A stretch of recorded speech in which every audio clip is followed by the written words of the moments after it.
Hi, hello friends. Welcome to Pulse Excel. So today in this session we are going to discuss the kinetics of chain reaction. Okay. So now before start with this particular topic, I just wanted to mention some of the major key points. So by using those key points, you should understand these kinetics of the chain reaction thoroughly. Okay. So just let us start with the your major concept.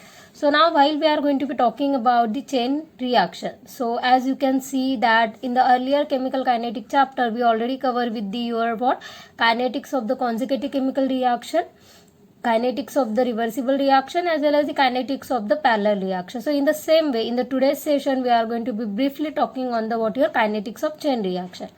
Now when we are talking about the kinetics of the chain reaction, the chain reaction will be further classified into mainly two parts. So the very first part will be your stationary chain reaction and second one will be the simple reaction mechanism. So as soon as you are talking about the any kind of the chain reaction, we are going to be split into the two part. First stationary chain and second one will be simple reaction mechanism. So now depending upon these types, we are further solve the kinetics of your chain reaction. So the very first question that is coming in your mind, that will be what is a chain reaction. So it is very simple answer student, that chain reaction means we are talking about the elementary step, means elementary chemical reaction. We talking about the complex elementary chemical reaction in which your one by one reaction is going to be starting and we are going to be consider the one by one chemical reaction. So sometime we can also call it as a consecutive chemical reaction also. Okay. So now the next point over here that you must have to understand while you are going to be solve the kinetics of chain reaction, that your chain reaction proceed through a complex reaction of elementary step. Okay तो जैसे ही मैंने बोला कि chain reaction का मतलब itself will be we are talking about the multiple chemical reaction in together. So when we are carried out the any chemical chain reaction we have to follow some of the elementary step and दो step will be known as your what. First step will be the your chain initiation step, second one will be the your chain propagation step, third chain inhibition step and fourth one will be your chain termination step. Now follow these four elementary step, we are going to be completing your chain reaction. इसका मतलब है while you are going to be solve the question from the kinetics of chain reaction, you must need to understand the initiation, propagation, inhibition and the termination step. So by followed these four elementary step, we are able to solve the kinetics. Now when the kinetic words come into the picture, means we are talking about the rate equation and the rate law with respect to product always. Okay, that one thing that you 100% make sure that कि हमें with respect to product ही उसका kinetic solve करना है. Now जैसे मैंने earlier mention किया that while you are talking about the chain reaction, we are thoroughly study the two major part over here. But in the today's session, we are briefly talking about the simple reaction mechanism and the stationary chain reaction I am going to be cover into the next video. ठीक है. अब यहाँ पर मैंने सबसे पहले out of this two why I am going to be cover the simple reaction mechanism, because if you are the student of the PG और आप अगर कोई कॉम्पिटिटिव एग्जाम के लिए प्रिपेयर हो रहे हैं, like for example GATE examination हो या फिर CSIR NET, so in the most of the competitive examination the question which is coming from the kinetic of chain reaction that will be on the basis of the simple reaction mechanism. ठीक है. तो अब question किस तरीके से आते हैं वो मैं आपको बताऊंगी, but before that first we have to understand in thorough that what is the simple reaction mechanism. So now we see in detail that what is the simple reaction mechanism over here. So that this actually reaction mechanism further split into the majorly three parts. अब ये depend करता है that what type of the chemical reaction you are going to be consider. So what are the elementary step you are going to be follow to carried out the your reaction mechanism. So the very first type one will be where your A and the B, these two substrate means your reactant reacting with each other and you will get the product C, or sometime we can call that A reactant will be reacting itself and they gives a product B. So this is your slow step. Again this B will be consumed, okay, in the next step and you will get the final product P. So your K1 and K2 will be the rate constant for your chemical reaction and the second reaction will be the fast. Okay, so these are the actually type 1 reaction mechanism. अब type 2 में क्या होता है generally, you are going to be started with the reactant A and reactant B combined together and you will get the product AB. Now these AB again consume in the next step and you will get final product. So now as you can looking at this particular chemical reaction, here I am just showing over here that equilibrium arrow. तो यहाँ पर क्या होता है, in the first chemical reaction rapid equilibrium will be taking place and by followed that in sequence you will get the further chemical reaction and you will get final product. So this is how you are talking about the type 2 reaction mechanism.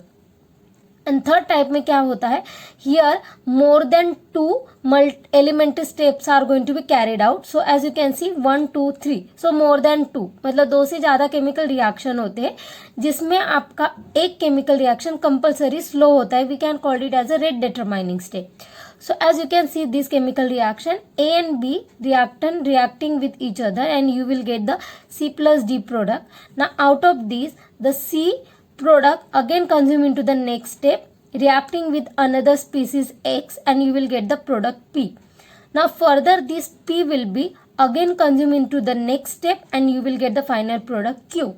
So now here as you can see the reaction number 1 and reaction number 3 will be the fast, whereas the middle reaction will be the slow reaction. ठीक है, so these are the actually type 3. So now depending upon these type 1 2 3 the questions are going to be coming into your examination. Okay, so as soon as you are going to be looking at these actually types, you should immediately identify that the question is talking about what kind of the simple reaction mechanism. Okay, तो हम लोग अब start करते हैं in the today session the type 1, जहाँ पर आपका first step है स्लो स्टेप और सेकेंड जो रिएक्शन है वो है फास्ट.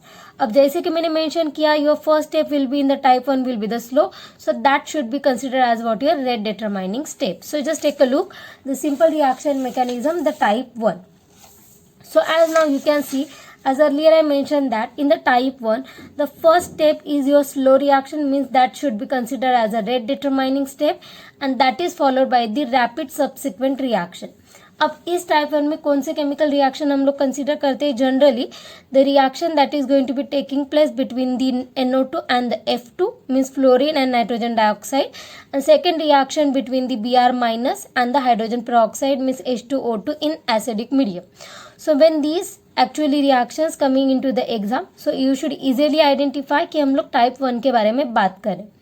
अब now before start with this to solve the question on base on this type 1, यहाँ पर मैं आपको कुछ ट्रिक प्रोवाइड करूंगी so that by using that particular trick you should solve this question within a second.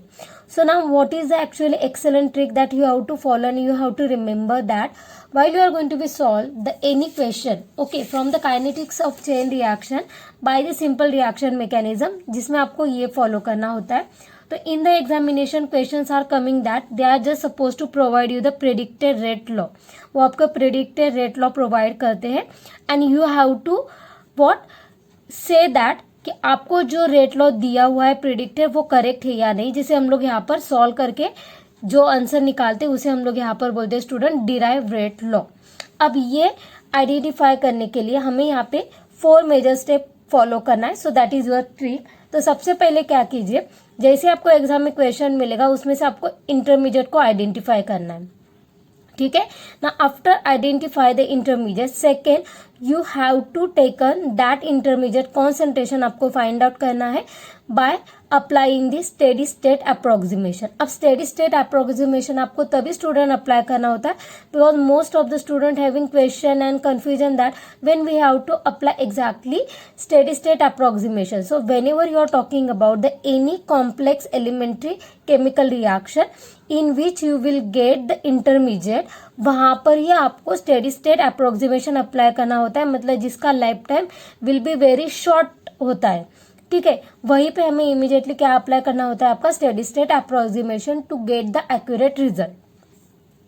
Then उसके बाद आपको क्या करना है, जो भी आपको प्रिडिक्टेड रेट लॉ दिया हुआ है उसे हम लोग बोलते हैं यहाँ पे रिक्वायर्ड स्पीसीज, उसका आपको रेट इक्वेशन लिखना है according to given chemical reaction. ठीक है, और उसके बाद substitute the intermediate concentration into this third step. मतलब जो भी हम लोगों ने यहाँ पे इन द सेकेंड स्टेप में जो कॉन्सेंट्रेशन निकाला होगा वो आपको सब्सटीट्यूट किसमें करना है, दिस रेट इक्वेशन में, and then you will solve your question that your predicted rate law is equal to derived rate law.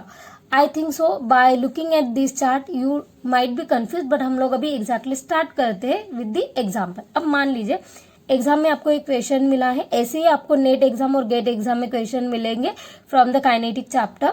तो अब यहाँ पर मैंने लिया है टाइप 1 में से second example, that reaction between Br minus and H2O2 hydrogen peroxide in acidic medium. So the reaction will be 2Br minus when interact with the 1 mole of the hydrogen peroxide and the 2 moles of the acidic medium I just mentioned over here. So I mentioned the 2H plus. Reaction will be complete and you will get the product Br2 along with the 2 moles of the water molecule. अब यहाँ पे आपको predicted rate law मैंने बोला था दिया जाएगा, तो प्रिडिक्टेड रेट लॉ दिया है आपको with respect to product. I earlier mention that they have just supposed to provide you the rate equation with respect to always product. So the Br2 is given as dBr2 dt K concentration of Br minus concentration of hydrogen peroxide and concentration of the H plus. So this square bracket indicates what here, the concentration term. Okay, now propose mechanism. अब कुछ exam में आपको यहाँ पे propose mechanism दिया जाता है और किस एग्जाम में आपको प्रोपोज मैकेनिज्म नहीं दिया जाएगा, सिर्फ केमिकल रिएक्शन दिया जाता है. So you have to first of all solve the mechanism of given chemical reaction. So it's very simple. तो जो मर्जी भी आपको यहाँ पे केमिकल रिएक्शन मिले student, one by one you have to solve the chemical mechanism, but in the most of the time they just have to suppose to provide you the propose mechanism. अब यहाँ पे देख लीजिए 2Br minus है, तो सबसे पहले आपको क्या लेना है, इंडिविजुअल मॉलिक्यूल को यहाँ पे पार्टिसिपेट करना है in the mechanism.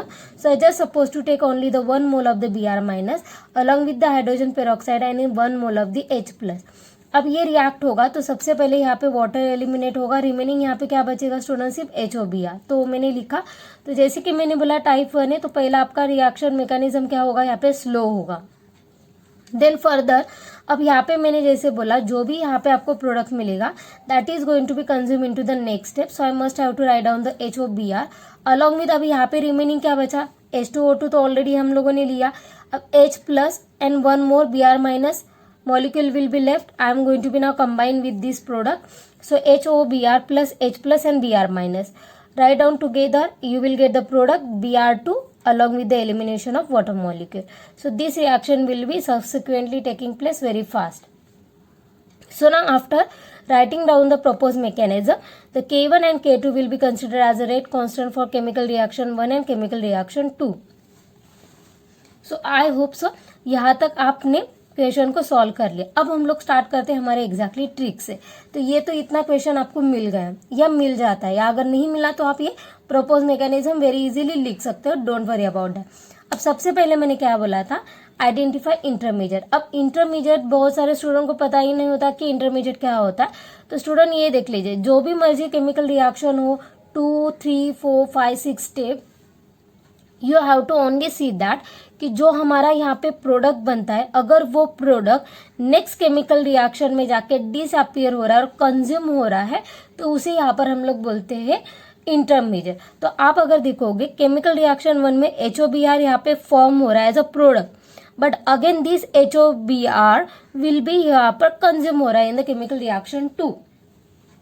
So what it indicates that the HOBr will be the intermediate for this particular chemical reaction. तो आपने अपनी फर्स्ट स्टेप यहाँ पे सॉल्व कर लिया. आइडेंटिफाई इंटरमीडिएट क्या मिला आपको, concentration of HOBr. I hope so you should clear. अब सेकेंड आपको क्या करना है, कॉन्सेंट्रेशन फाइंड आउट करना है, किसका, इंटरमीडिएट का, by applying the steady state approximation. Now to solve this equation क्या करेंगे, now we started with the second part. So with respect to time concentration of HOBr. अब यहाँ पे देख लो, हमेशा आपको ये चीज याद रखना है कि जहां पर भी आपका प्रोडक्ट फॉर्म होता है उसे हम लोग हमेशा लिखते हैं इन द रेट लॉ में प्लस साइन से, और नेगेटिव साइन हम लोग वहां पर ही दिखाते हैं जहां पे आपका कंपाउंड, मतलब जो भी आपका प्रोडक्ट हो वो क्या होता है, कंज्यूम होता है. ठीक है. अब यहाँ पे देख लो HOBr फर्स्ट रेट कांस्टेंट में फॉर्म हो रहा है तो हम लोग प्लस लिखेंगे. तो formation of the what, HOBr क्या होगा, rate equation K1 concentration of Br minus concentration of H2O2 and concentration of H plus. अब सेकेंड केमिकल रिएक्शन में HOBr क्या हो रहा है, कंज्यूम हो रहा है, डिसअपियर हो रहा है, तो नेगेटिव साइन आएगा, तो -K2 HOBr H plus and Br minus. ठीक है, अब हम लोग यहाँ पे स्टेडी स्टेट अप्रोक्सीमेशन अप्लाई कर रहे हैं to find out the concentration of HOBr, so that is going to be equal to 0। ठीक है, अब यहाँ पर क्या करेंगे, इज इक्वल टू की 0 के बाद अगर मैंने ये नेगेटिव साइन को इज इक्वल टू की इस साइड में लेकर चली गई तो यहाँ पे क्या बनेगा, this will be the +K2 HOBr H plus Br minus. ठीक है, तो उसमें से मैंने सिर्फ HOBr को यहाँ पर लिखा, तो रिमेनिंग टर्म मुझे स्टूडेंट क्या मिलेगा सॉल्व करने के बाद, that K1 Br minus H2O2 H plus divided by HOBr तो यहाँ पर ही रहेगा, तो डिवाइड क्या होगा, सिर्फ K2 H plus and the Br minus. ठीक है, आई होप सो रीअरेंज कर लिया आपने, तो आपको मिला कॉन्सेंट्रेशन ऑफ इंटरमीडिएट। ठीक है, by applying this steady state approximation. अब थर्ड स्टेप में क्या करना है, rate equation for required species. अब रिक्वायर्ड स्पीसीज क्या है आपका, Br2, तो उसका आपको रेट इक्वेशन लिखना है। So just take a look, so I am just writing down the rate equation for required species. तो हमारा है product Br2 with respect to time, so dBr2 upon dt। अब यहाँ पे देख लो Br2 ये है, तो इसका रेट लो हम लोग क्या लिखेंगे, K2। ठीक है, ये यहाँ पे फॉर्म हो रहा है, तो K2 क्या यहाँ पर होगा, पॉजिटिव होगा, देख लीजिए, तो K2 यहाँ पे हुआ पॉजिटिव, तो रेट इक्वेशन क्या बनेगा, K2 concentration of HOBr concentration of H plus and Br minus. तो रेट इक्वेशन लिखा, तो थर्ड स्टेप भी हमारा कंप्लीट हुआ। अब 4 क्या करना है, substitute this intermediate concentration into the rate equation. Now just take a look, अब हमें ये रेट इक्वेशन तो मिल गया है यहाँ पर। अब इसमें क्या करना है, HOBr का जो इंटरमीडिएट जो है हमारा, उसका कॉन्सेंट्रेशन हम लोगों ने ऑलरेडी यहाँ पे डिटरमाइन कर लिया है, तो ये वैल्यू हम लोग पुट करेंगे into this equation number 3। So now just take a look the concentration of HOBr, तो I am just first of all writing down the K2, then HOBr का ये होल इक्वेशन मैंने यहाँ पे डाला, K1 Br minus H2O2 H plus and remaining this term H plus and the Br minus. ठीक है, divided by K2 H plus and the Br minus. सिर्फ concentration of HOBr हम लोगों ने यहाँ पे पुट किया। अब यहाँ पे इस इक्वेशन में जो भी सेम टर्म है कैंसिल कर लीजिए, Br minus H plus K2 get cancel, तो रिमेनिंग यहाँ पे क्या बचा अभी, dBr2 upon dt is equal to what, K1 Br minus concentration of H2O2 and concentration of H plus. तो अब ये रेट लॉ हम लोगों ने डिराइव किया। अब आपको कंपेयर करना है कि जो आपको इनिशियली जो रेट लॉ दिया हुआ है वो predicted rate law and this derive rate law equal है या नहीं, बराबर है या नहीं। तो अब चेक कर लीजिए, ये हमें दिया गया था व्हाट योर प्रिडिक्टेड, और हम लोगों ने जो कैलकुलेट करके निकाला वो रेट लॉ क्या है, अब चेक कर लीजिए। So now compare both this rate law over here, so just take a look, तो यहाँ पर देख लो dBr2 upon dt K1 Br minus H2O2 H plus. सो दोनों यहाँ पर रेट इक्वल है, इसका मतलब अभी हम लोगों ने क्या सॉल्व किया, that predicted rate law is equal to what your derived rate law. तो this is how you are going to be solve the student what this simple reaction mechanism by using this simple trick. So I hope so you should understand. अगर आपको एक chemical reaction समझ में आया है कि how to solve it, तो ये आपको नेक्स्ट है होमवर्क जैसे मैं हमेशा आपको देती हूँ। So just solve the chemical kinetic for the chain reaction NO2 and F2। तो सबसे पहले क्या करो, NO2 F2 का केमिकल रिएक्शन लिखो, देन उसके बाद प्रोडक्ट आपको जो मिलेगा उसका क्या लिखना है, आपको रेट इक्वेशन लिखना है, प्रपोज मैकेनिज्म लिखो, then by using this trick solve the equation and just comment me your proper answer. ठीक है, but still if you have any doubt regarding this actually kinetics of chain reaction, so you can ask me the any question.